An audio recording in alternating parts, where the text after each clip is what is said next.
पनि आइसकेको छ। अब नयाँ मान्छेको उत्पत्ति भएको छ, यसो मुखहरू हेर्नुपर्ने हुन्छ हामीले होइन।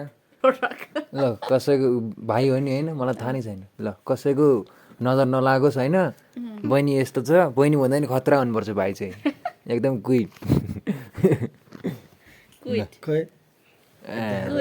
दामी मामा है, एकदम सपना देख्दै हुनुहुन्छ उहाँले। ल अर्को हाँसिसक्यो, थाहा भइसक्यो नि त होइन।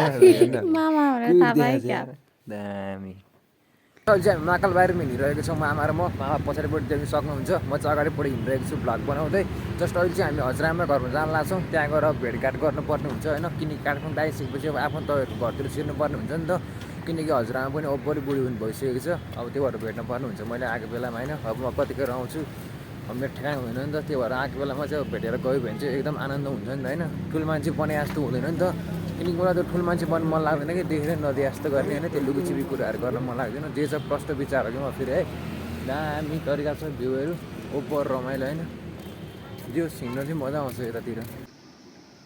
अर्को उताबाट हिँडिरहेको, अनि बथानै आयो त एउटा मुनिदेखि आइरह है।